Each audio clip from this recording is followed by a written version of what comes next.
Good evening, namaskar. My name is Ashish Vidyarthi and welcome. Today I'm having my dear friend Emmanuel David. Happens to be my mentor, the person because of whom I have seen a new reality for myself. And today we are going to have a conversation over a cuppa.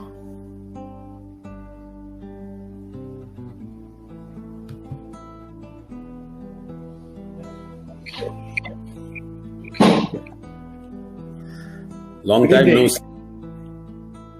Yes, it's been a long time, thanks to the lockdown. Yeah. But actually, we've spoken a lot to each other after March 22nd. Practically, at least twice a week. Yeah. Earlier, it was difficult to get to talk to you or for you to get to me. Yeah. How important is it for you to meet friends? Be friends? Meet friends. Meet friends. Ashish, yeah, I think it's always important. It kind of, rejuvenates the friendship. It reinforces the relationship. But the wonderful thing is, I've noticed in the last 3 months, the friendships we've had are the ones who are coming back with a lot of goodwill. It's kind of amazing. One phone call, and then, something happens. We can collaborate for the good of others. That's the interesting thing. It's just amazing. The friends we met before, the friendships we created, are all useful now, and we can actually do wonderful things together. I mean, I'm just wondering one thing, okay?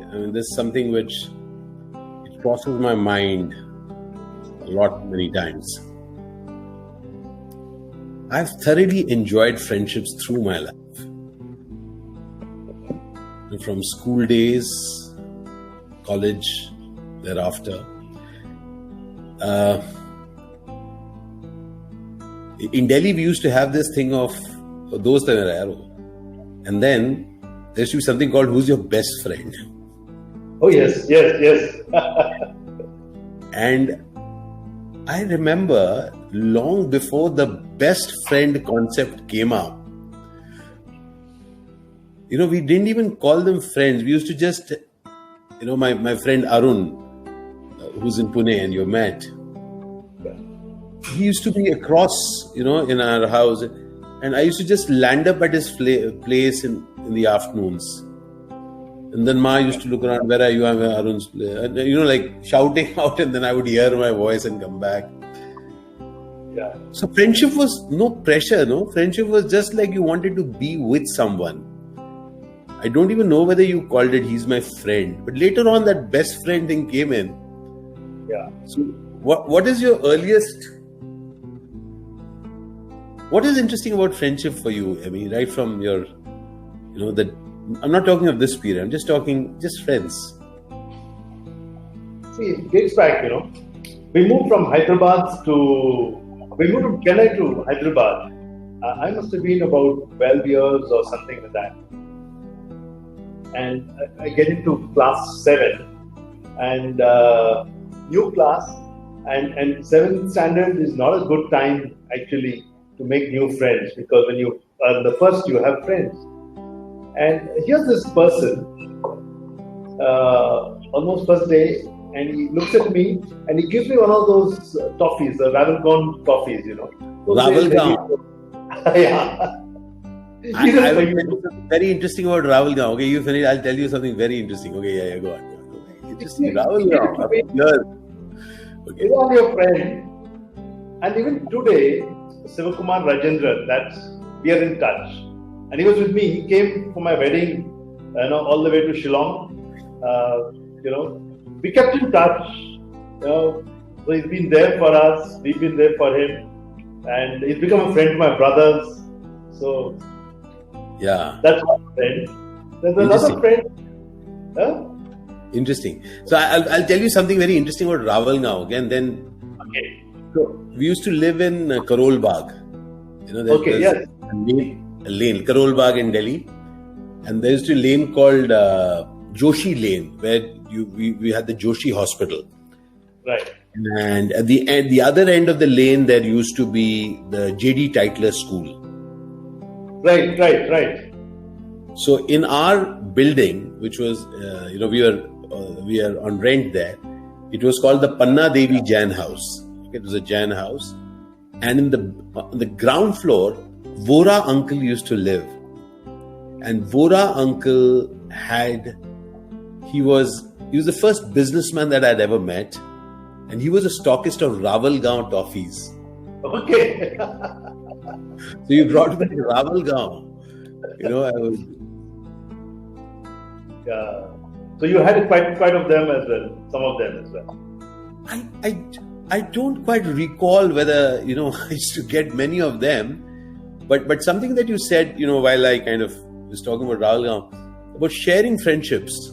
As you said that the friend of yours who gave you the Rawalgaon toffee and became a friend of your... Isn't it amazing to share friendships? And he's a friend for life, We're in touch even now. So next week is his birthday, so I'll greet him.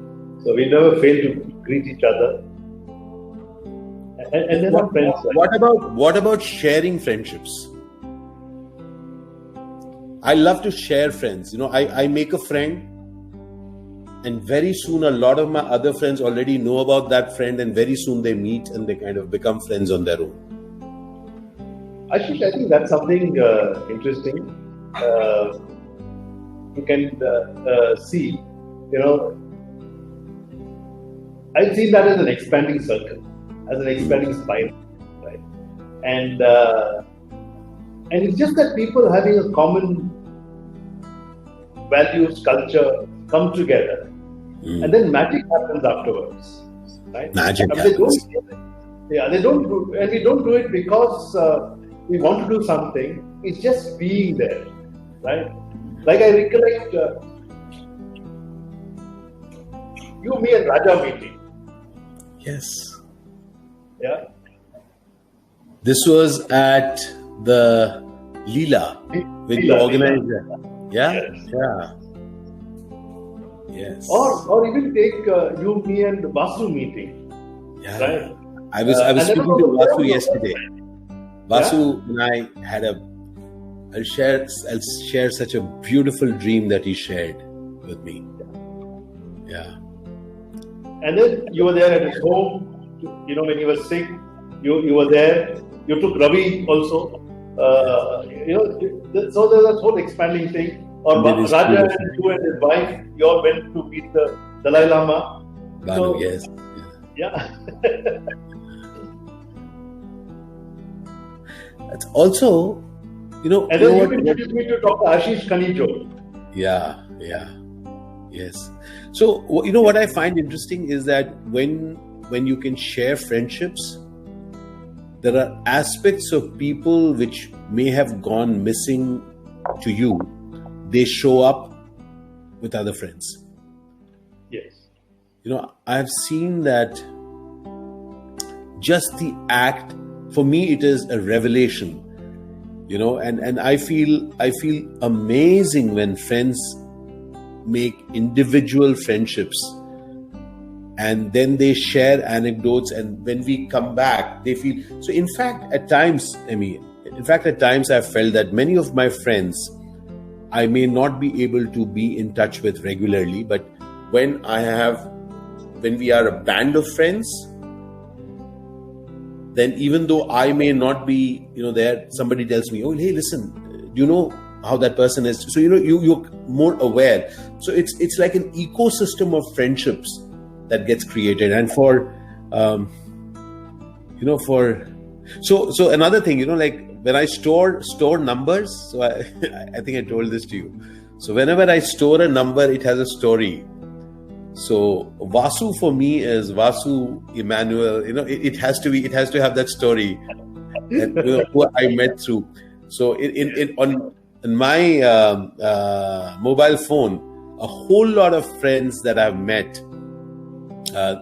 At one point, your name is there. Even my friend Abhijit Bhaduri, it has got, and it goes like this: Abhijit Bhaduri, Vasu, Emmanuel. It's like that. So through Emmanuel, I met Vasu. Through Vasu, I met. So and for me, what is interesting is that it makes me when I look at those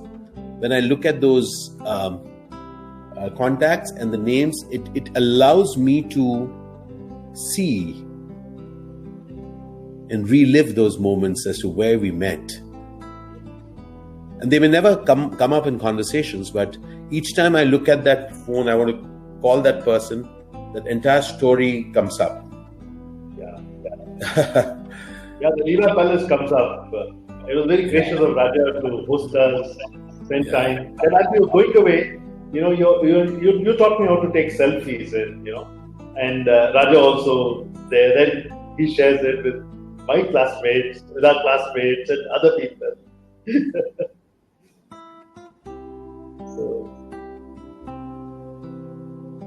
Also, the interesting thing you have found is in work, when you have friends and you need to get work done as well,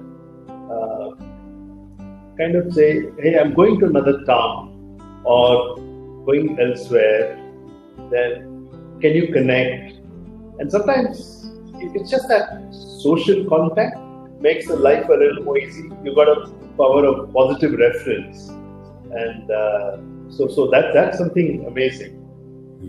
So we're able to do more, I feel. Yeah. We're able to do So, more. just a question.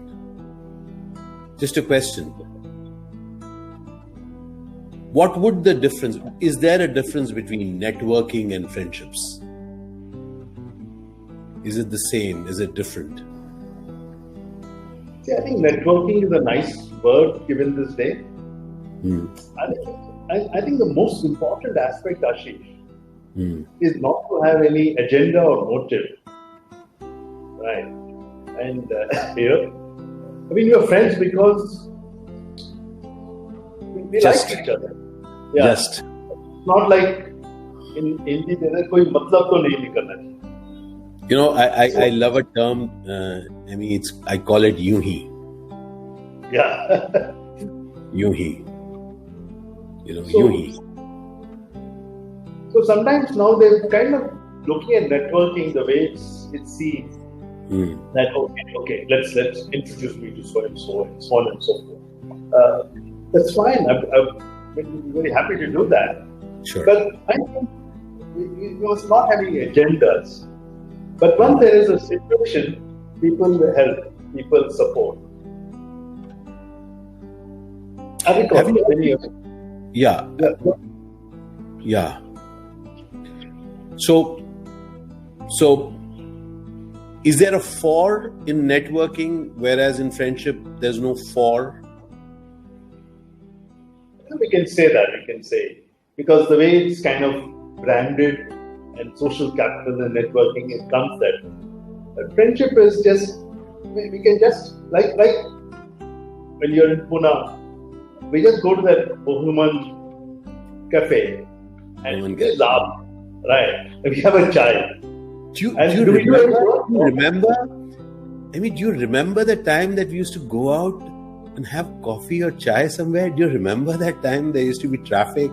We used to drive to another city. Yeah. It's another age, my friend. Yeah. So I'm just wondering. Just coming back to a completely different thing. One of the things that has struck me in this period is that I had quite a few false notions about myself, about things that I could and things that I could not do, things that would drive me mad. Like we say, we drive me mad.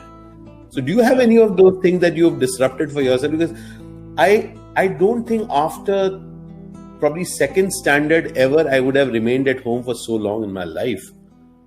And no, I think seriously speaking, I think there are people dying and it is so serious. So I don't wish to take a risk for me and for my loved ones and the people who look to me. So that's one side. So therefore, I cannot peter down. But the interesting thing, if you see on my Twitter also, I said, what value can you unlock in the lockdown? And that's been the situation. So, and by nature, again, like you, I don't follow a routine as such. And so I'm not one of those 6 a.m. person and that kind of thing. You are, of course. But there's a lot to do. And then whenever you are in a position where you have to do something, people are dependent on you. There's responsibility, Ashish. So right now, yeah, there's a lot to do, and because we need to get it done. So that is keeping me very busy. But otherwise, so I'm happy because I'm able to also forget the commute. I'm not doing any travels.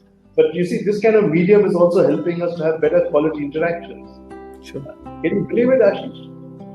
We've had something like about 8 to 9 Zoom calls with my brothers and their families over the last 2 months.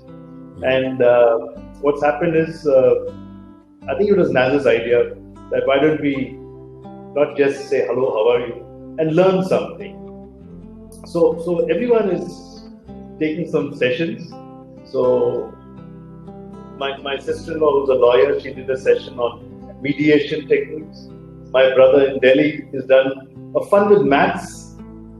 My daughter did a program on mental health, and Naz would be doing something on something on gut health as well. So when we're learning things, we're coming together, we're kind of interacting.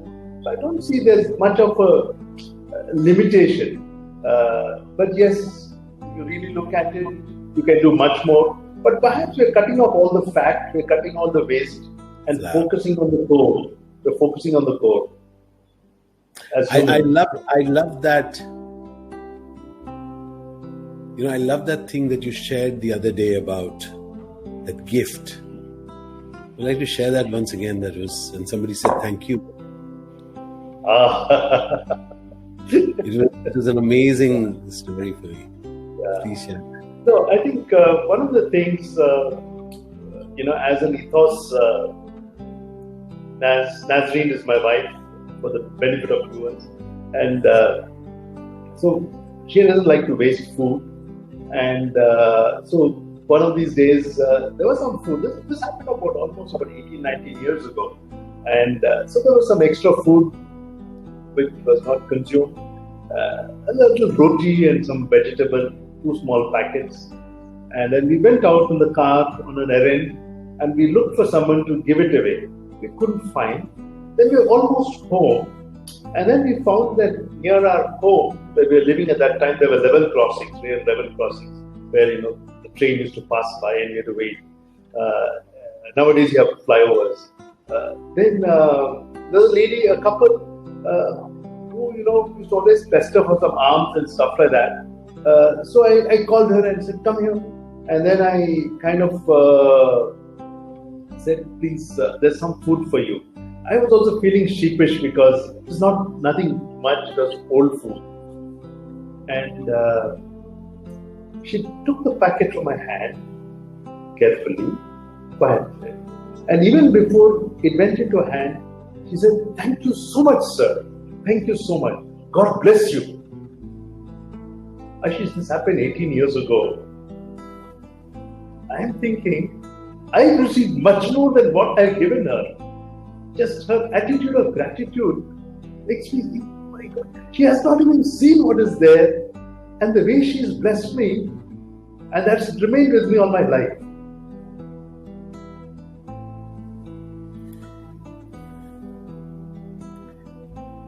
What all do we want to test before we want to say thank you? For me, in a slightly different context, if I may share, again, coming back to people,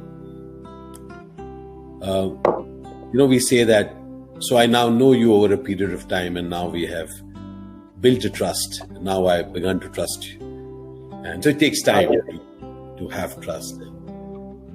And now over a period of time, I respect you. You've earned respect.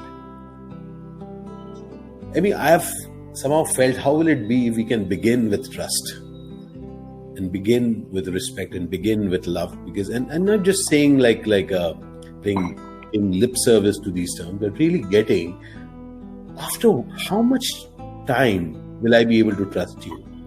After how much time will I be able to respect you? After what do I see in your package will I be able to say, thank you for giving me this that now I have tested and it's worked. And it's been 1 year and still it's working. So now I can say thank you. So, when you narrated this story to me, you know what I heard? I heard at that moment that the thank you was for that moment. Okay. And it would have no answer if you were even asked that. So why did you thank? So do you know what that is? So why? It's listen, thank you for your gesture.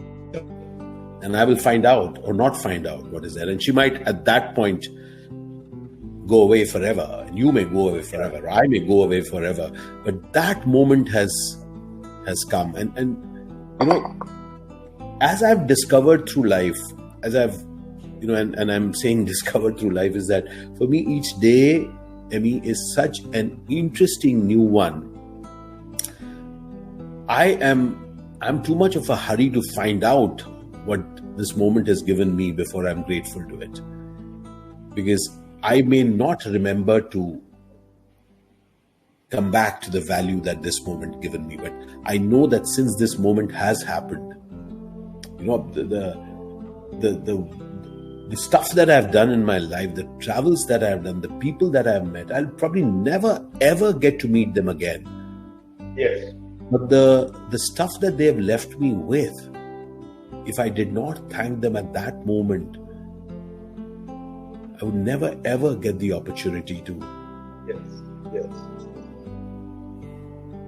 I think there is a lot of goodwill in the world. And let me give you another little anecdote. I was part of the youth fellowship in church, and we thought, let's for some activities we wanted to make a little money, or we wanted for some social activity. We said, let's sell coffee and do that after the service, then people will come. And then I had some pocket money from my parents, and I told the other members, I will put the money first. It was about 10 rupees or 5 rupees or something like that. I can't recollect. It's late 70s, right? Then they said, how much should we price it? That's the first question. And I said, we will not price it. I said, people, were very surprised. He was about an 18-year-old, 19-year-old saying, we will not price it. Then they said, why so? I said, tell them we want fellowship. By the way, you want to defray the cost of coffee, there's a box here, you can do something. And guess what, Ashish? People surprised us with their generosity. Then I realized very early in life, there is goodwill and people are good. And I think that's something for us to discover. And perhaps, experience like these help us look at it. And it's interesting, like, for example, this is turning gratitude the other way around. So at one end is we want to be in gratitude, and also something which is at play is that expecting gratitude. And I kind of enjoy having a conversation called double standards. And there's an interesting set of double standards that I kind of play with in my mind, and I chat with people. Is that, imagine if you can have double standards that you can be in gratitude. The difficult one is that, and not expect the world to be in gratitude of what you and who you are. Not expect it. Now, why have I ever come to this? Is that, consider, and when I look at it, and I'll be open with you on this. One of the reasons, and I keep engaging in this question, so I'll ask you also. When we talk of gratitude and we say so many things about how important gratitude is, and then I see a child who's such the purest form of life, the child who just does this, or do whatever, pick up something, do something, break something, walk something, just do anything. And that sweetest, kindest child naturally never thanks you. Till a parent says, "Thank uncle, come on, thank." And then the child says, "Thank you." And then you say, "Oh, what a nice child." So as if thanks, that the child is made to say thanks. And I'm being the devil's advocate in this. Yeah. I want to share something, Emmy. What I've realized, and it's a dangerous conversation, but I'll dare to have it with you. Consider for a moment, dear friend, that the reason that we as adults, we need an overdrive of gratitude is that actually we are all hurt. We have injured ourselves with our expectations. And as we have traversed through life, done whatever that we have done, we have been filled with expectations, and we have been filled with so many instances when our expectations haven't been met, and we've been damaged, and we've been scarred. And since we are scarred, we need the balm, we need the salve. And that's why, if you just look at it, the salve that we are looking for is saying that, can you be grateful for what you have? Because in that pristine self, the child is so complete with that moment. But we, since we carry a whole lot of our past into each moment, since we are expecting a return, and since we don't get it, that's when we are taught, and that's when we actually also practice saying that, all right, I'll not be upset, I'll just be grateful for what I have. And this is a complete counter thing, but I don't know, I wanted to share this with you. It's a place where I am in, that if I'm truly unaffected, like a child, then I'll just be in respect for what is there. A couple of things you mentioned. Let me respond and also ask you a few Please. Thoughts around it. But first and foremost, I have some views around the child situation. And I find it very amusing when parents tell children, say thank you, say hello, kind of. And a couple of things what Nazreen and I did, if I may just share. We started speaking to Esther and Rakshan in full sentences, even when they were babies of 1 month. And we used to explain things to them and tell them what to do. And for the first 5-6 years of their life, there were no norms in there. There were no norms in the sense, you see, what are the norms? You cannot tell people, don't do this, do this. And so we kind of said, bindas, do what you want. The only thing is safety was important. So there were no sharp objects, no electricity connections, and glassware and stuff like that. And so they did it. And so once I remember about a 3-year-old Esther, when she broke a cup, she said, "Daddy, I broke a cup." I broke it. Well, she cut her finger, so she said, "Oh, there's something here coming out," she told her mom. So that's one thing. I think as adults, whose responsibility is to socialize? Do we, when we meet a child, say, "Good morning, child"? We don't. We expect the child to do. But when the child has not been socialized, how is that possible? I'm a little surprised at the way it's done.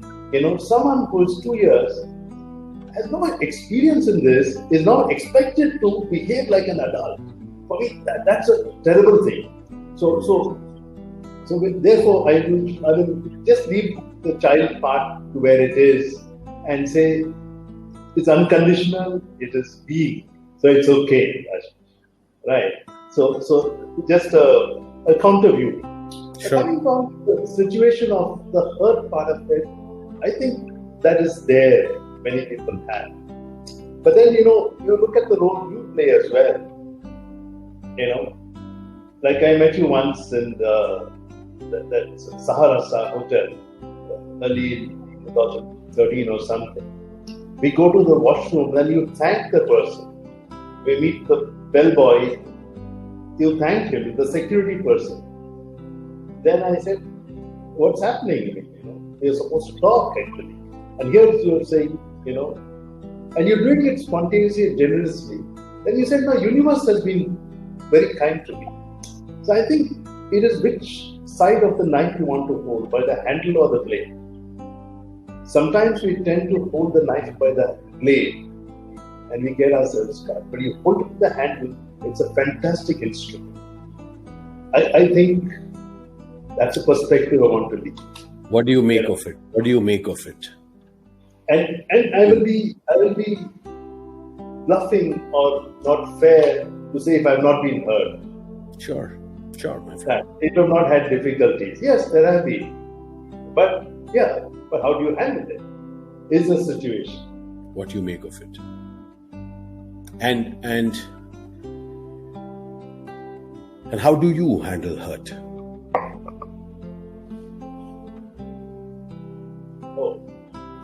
Many times. But then I see. And my question is, is like, how do you handle it? Do you prevent getting hurt,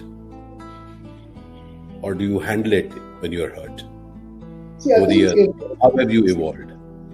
I would like to distinguish it into three areas.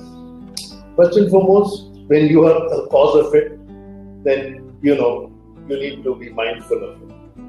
Got it. Right. So sometimes just ego, arrogance will kind of, you can hurt others, you can hurt yourself. So you got to be mindful of it. And then sometimes you get a knock on your knuckles. So that I think is one aspect. The second part is when, yes. Huh? And you kind of just hurriedly went through it, but there lies amazing amount of working on yourself for you to get that you are the cause of that first instance, what you just spoke of. So it kind of going beyond the role of blame, putting yourself. So I got that. So I just wanted to. Yeah. I think we need to reflect a little bit. So sure. Basically, we are so obsessed and possessed with some object or idea that and the ego comes in. So it becomes a bit of a challenge, especially if you are the cause of it. Second thing is, of course, there can be something unfair, something unjust. It will hurt you. But again, you've got to let it pass. You've got to see what is it. And perhaps a little more listening, understanding can be there. And I've been amazed in life. And I learned this also early in life.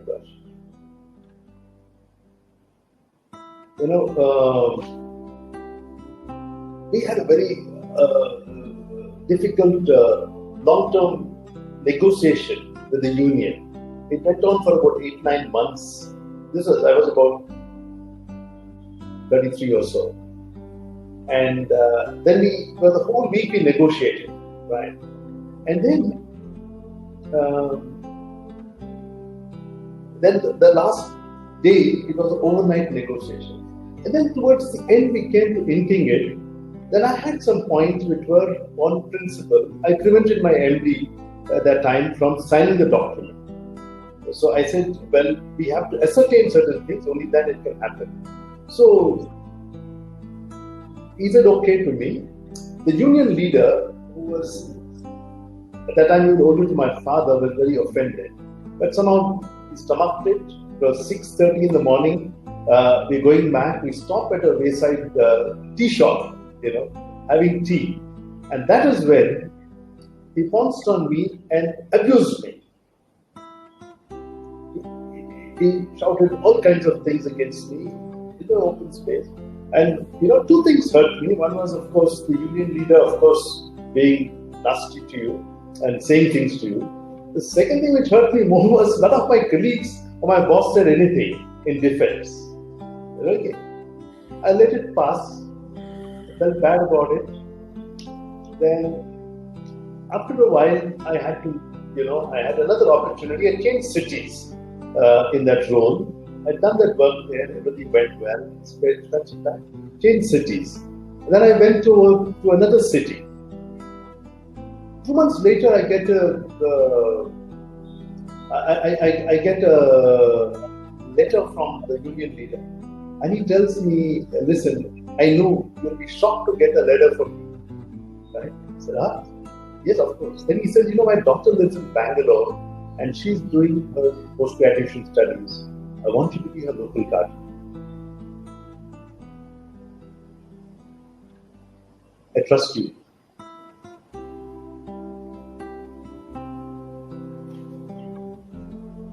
But then the story doesn't end there. A few years later, he had to come again to Bangalore. About 10 years later, so Naz was there. Then I asked her, there's no place for him to stay. He said, give me some place to stay. Then she said, he can stay at our home. Naz opened our home to him. So he stayed there for 2 days. Then he told her that, your husband and I had the most bitterest of relationships. It was happy for us. He says, I know marriages are made in heaven, but I think friendships also are made in heaven.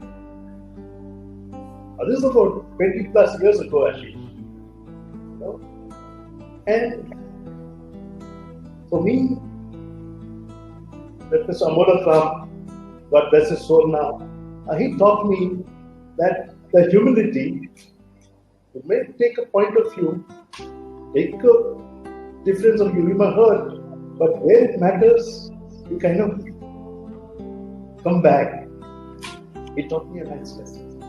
So I don't think I can afford to hold on to things too long.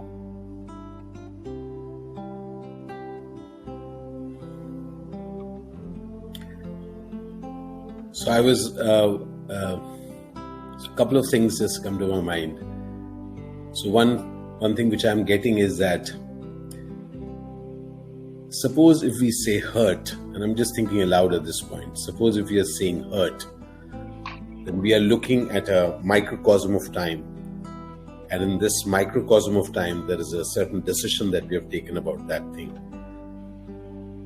And I'm just wondering that, so it's a very interesting, I'm just trying to, I just heard, I'll just share one of these stories from this 101 Zen stories. And it said that there was this very poor Zen master who used to live in a village, and he was a young person. And then one day, a girl in the village fell pregnant, and she was unmarried, and the parents asked, who's the father of the child? And she didn't reply, and then just as the child was born, she said that it is the Zen master. So the people, they very angry. They took the child and gave it to the Zen master and said that we had such respect for you and you did this to us. Now you take care of this child, and just to let you know, this village is not going to give you any alms. So Zen master looked at and took the child and said, is that so? And then took care of the child and used to travel and beg for alms and take care of the child. A year later or sometime later, the lady broke down again and she said that, no, I lied. He's not the father. The father is another person. And I didn't dare to say because you would have hurt that person. Now the villagers were flabbergasted. They went down to the Zen master. They fell at his feet, begged for forgiveness. Said that how wrong we were to do this, and we kind of completely we abused you that night. We're so very sorry. And the Zen master returned the child saying, is that so?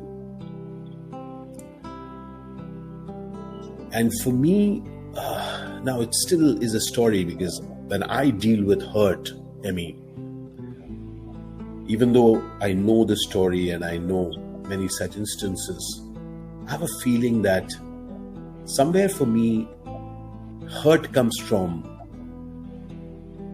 how wrong somebody else is, and how wronged I have been. And somehow we want a result. If four people stand next to us and say, no, you are right, we feel better. But imagine in the larger game of life, the larger sense of life, how many people got beheaded because their belief was considered blasphemous, be it about the earth being flat or the sun moving around the earth. Anything, from science to belief to anything. Imagine how much we want to be proven right. Yeah. And when that isn't happening, hurt comes up. That's right.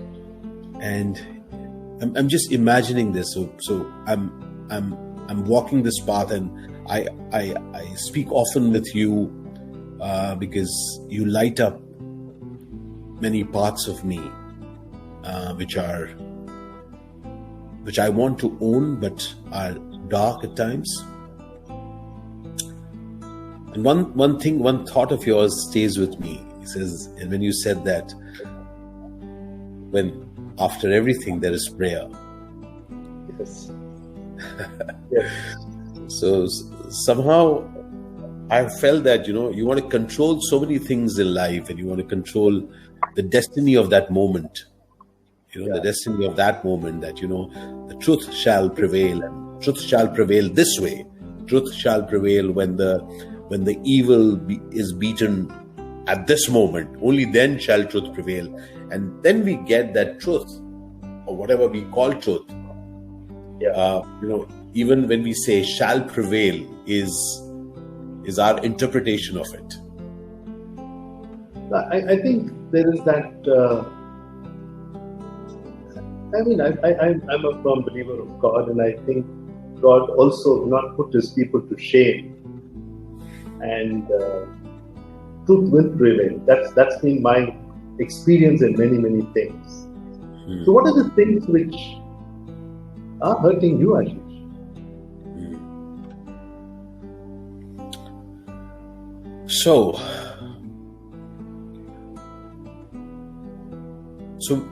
So one thing very clearly is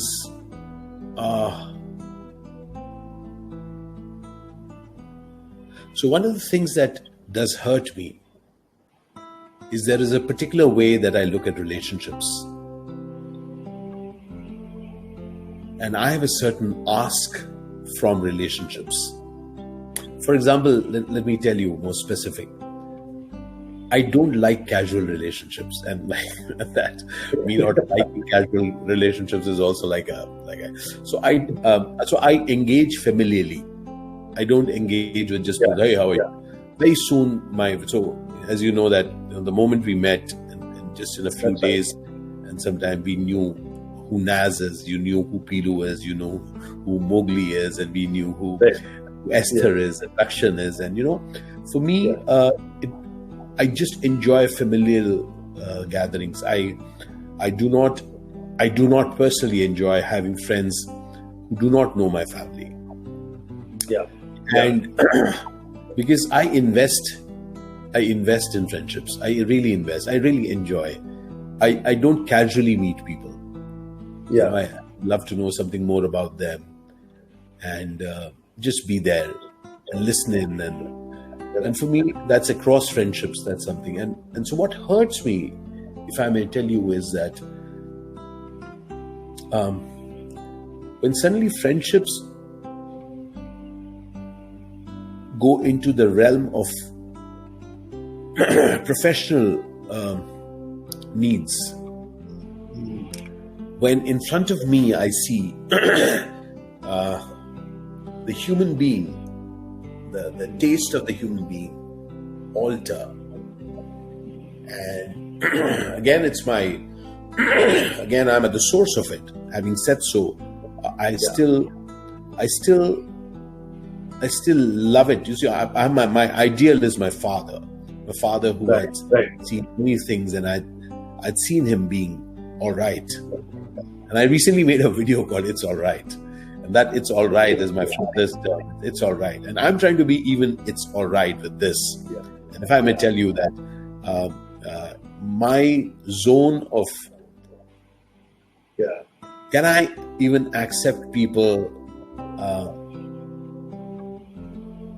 who want something else out of life? And so for me at this point, if I may just tell you, I let such people go. Because in my ecosystem, I really want to fill it with people who are doing more with their lives, not just for themselves, but for others. And I follow such people. I'm drawn to them.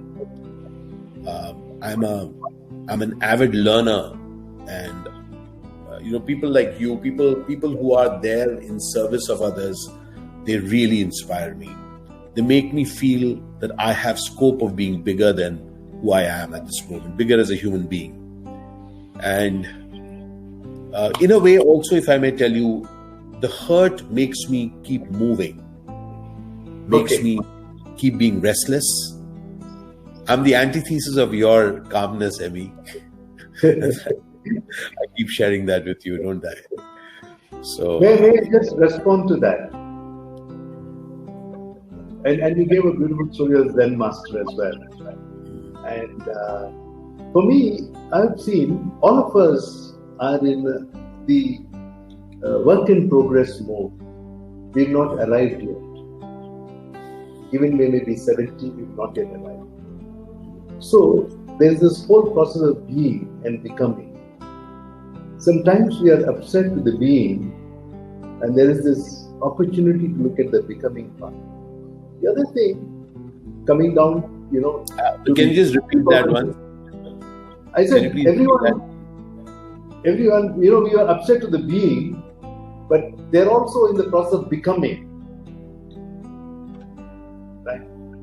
So coming down to about 2,000 feet, I think, since we are work in progress, we are not able to, sometimes the lines between personal and professional are blurred. We don't know how to handle those dilemmas. So it takes a little while, Ashish. My point of view is perhaps be a little patient, because there's an inherent goodness with which you were first attracted to that human being. That's the point of view.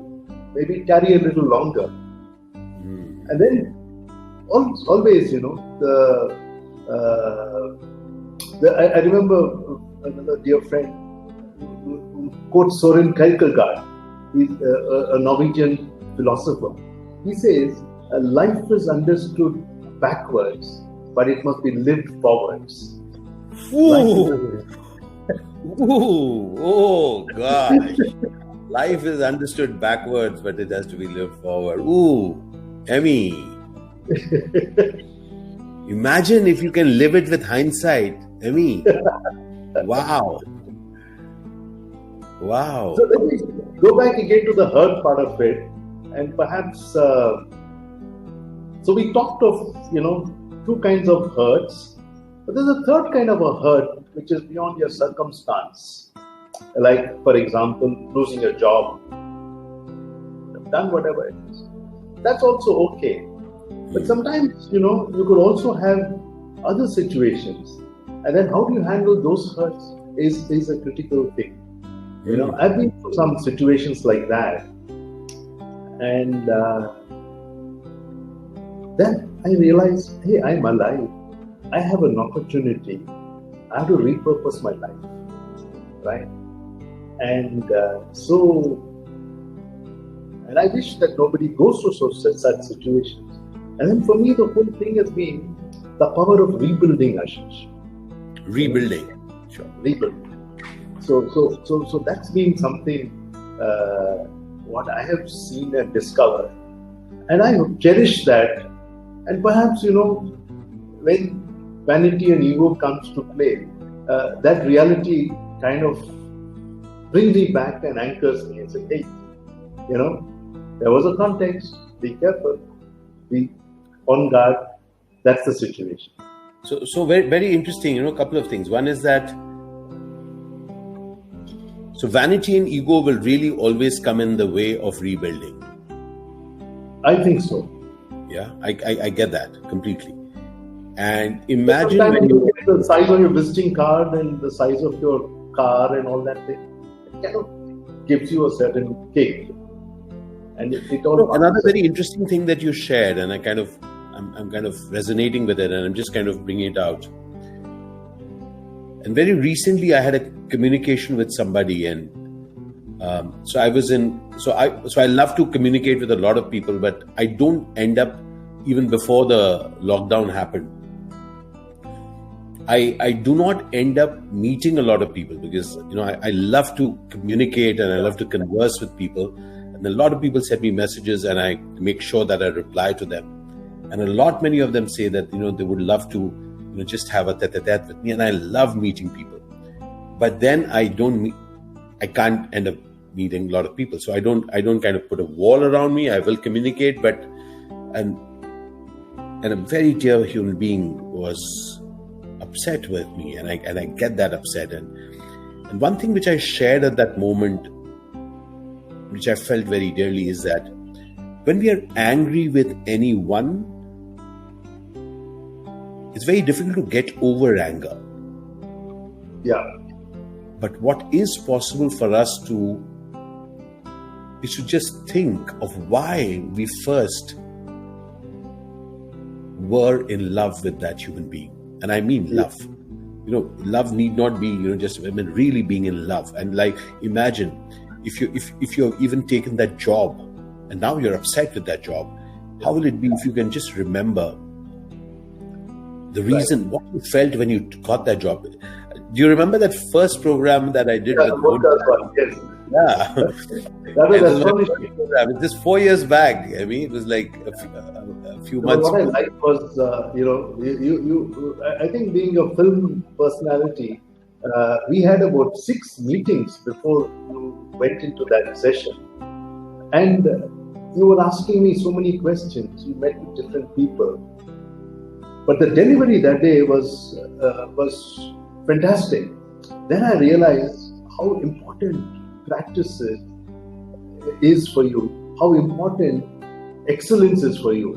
You went and did a lot of research.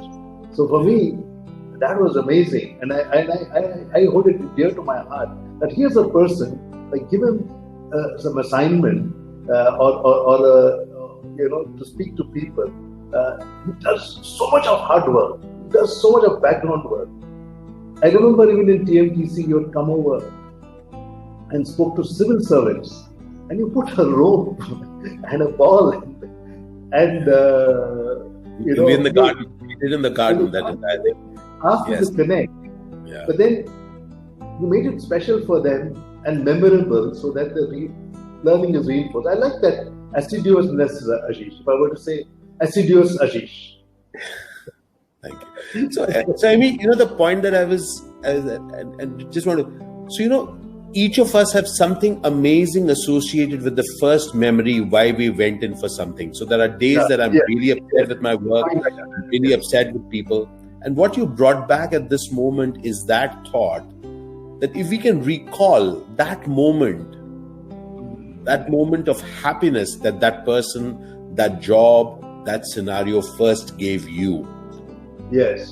And somehow, and there is another very interesting thing that Alec Padamsee wrote in his book, and I kind of remember that instance. He says that whenever I hire someone, I take a piece of paper and write down why I have hired that person, and then put it in a drawer. Some years later, when I'm upset with that person because that person is just not delivering, I open the drawer and check, why did I hire him in the first place? So something like that, and not just in the context of hiring. Right. But there is something simple, or in Hindi we say that komaltam cheez hai, which is that soft, which is that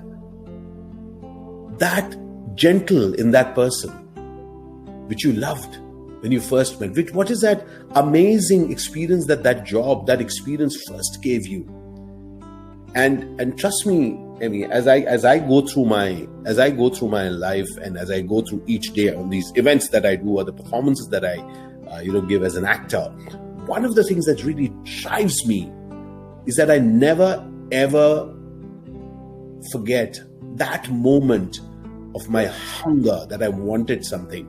And what you just got back in this conversation to me is that imagine that if in that moment of that bad experience that we have, one way to help us get over it is to remember and remind ourselves of what was precious. What were the precious moments in that relationship? What were the precious moments in that? And therefore, we are not left upset with the time spent. We may move on, but we will not be in repentance. We will not be in rejection of the time spent. And I think that goes a long way in allowing us to say that, no, yeah, I did that. That was a mistake. Yeah, that job was a mistake. Yeah, that relationship was a mistake. Yeah, because I'm very clear. You've seen life, Emmy, and there'll be another conversation, a longer conversation when we go into it. But you and I know that we are not without. Each of those horrible experiences, each of those wonderful experiences, are a part of us. And yeah, that's right. I think we need to live more purposeful lives, Ashish.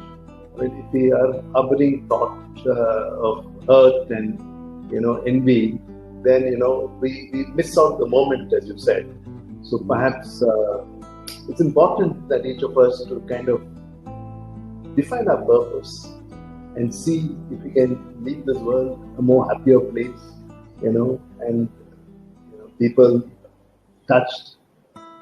I think that I think makes a difference. There's so much to do. And we have an opportunity to do. Since we are here, we have only one life. And yeah, beautiful. And I just came. My young colleague Divya Sane, they were yesterday. We as a group, when we gathered and we meet over Zoom thrice a day, and we were just chatting about things. And I was sharing that. One of the things that I discovered for myself is that as long as I keep looking at myself and the pain that I have and the upset that I have, and life doesn't look very good. But the moment I start looking at others and I see that, what is happening in the world, and you really get, where you are. And she shared a beautiful image, and I want to, share this image. It just came back to me. So it's a bit like, we say that man in the mirror. And you look at the mirror, and she says, how will it be if that mirror turns into a glass? You're not looking at yourself, but you're looking at the world. Right. What a beautiful.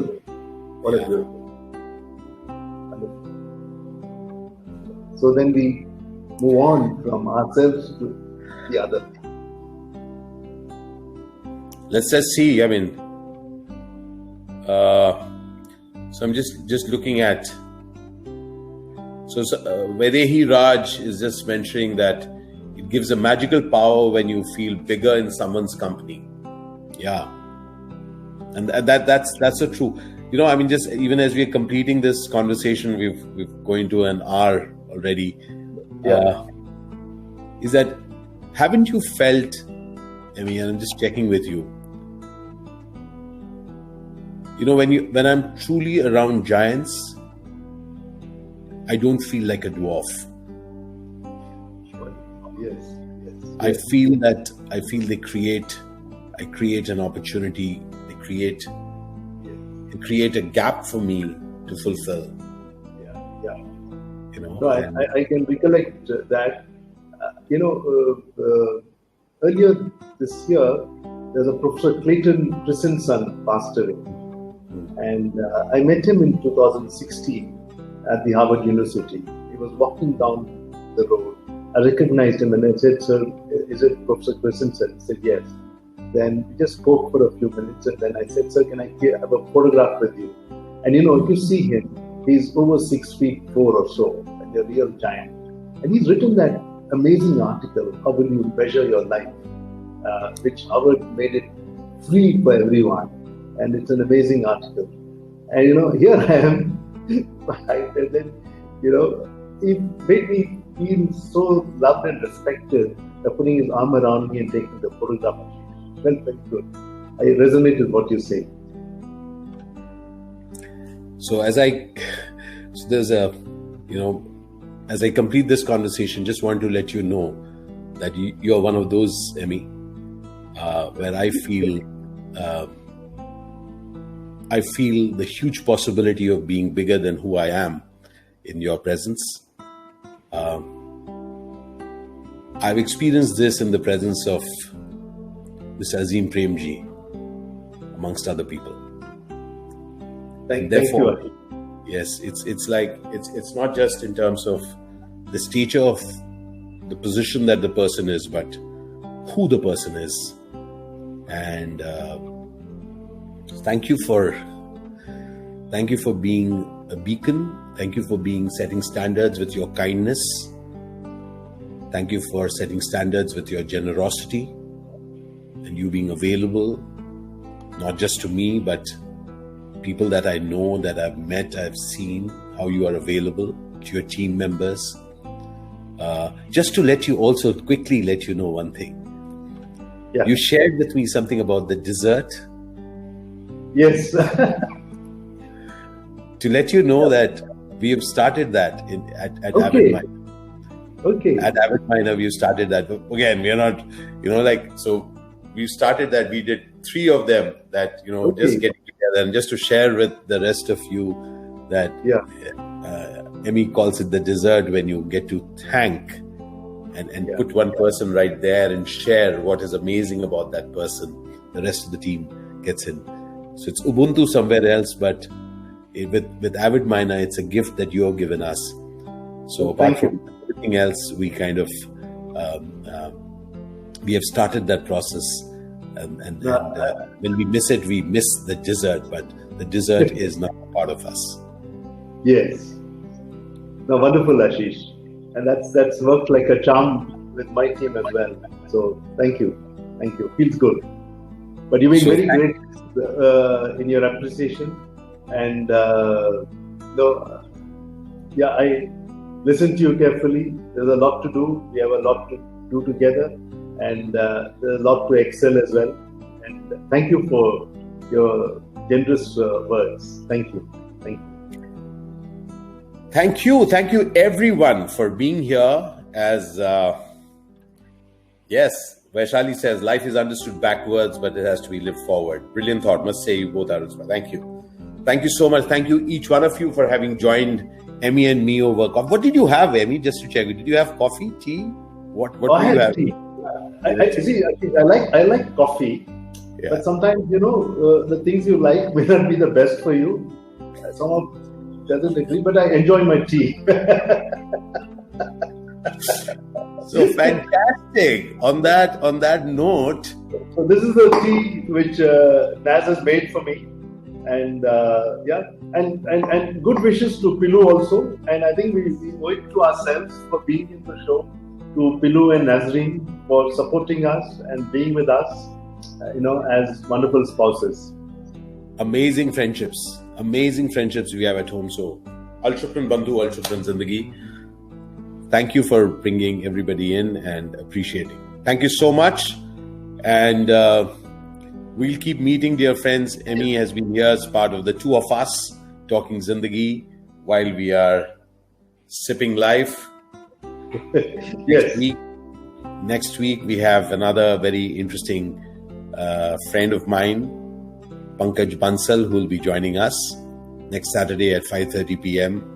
And I look forward to just sharing my friendships with you all. So thank you so much for being here. And Emmy, thank you ever so much Welcome. for being the person why I'm here. In this journey. So really appreciate it.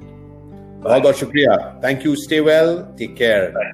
Look forward to the next coffee at the Woman Cafe. Bye-bye. Bye-bye. Thank you so much. Thank you, everybody. Thank you so much, everybody. Thank you so much. Thank you so much, everybody. I'm just lot of messages. Thank you so much. Merci beaucoup. People are saying, look forward to next Saturday. Appreciate it, Supriyo. Thank you, everybody. A lot of messages. And what we'll do, Emmy, is that we'll just go in and Yasmin from Iraq. There are a lot of people from all different places are here. Purnima George is there. Sunil is there. Oh, lovely. Devasmita, Kala, Sridhar. A lot of people are there. We'll just go in and thank them and we'll reply to their comments, Emmy. I think we should. In fact, I must tell you, there's a gentleman, Mr. Vijay Rao. He had another program. And then when he heard about this discussion on Zindagi, so they altered their timing so that they can listen in. I'm grateful to Vijay is a senior former director of TMTC. Wow. I'm grateful for his, giving us this consideration as well. Thank you so much. Appreciate it. And Bandhu, thank you so much. Appreciate it. Thank you. Thank you. Thank you. Thank you, Emmy. Thanks a lot. Lots of love.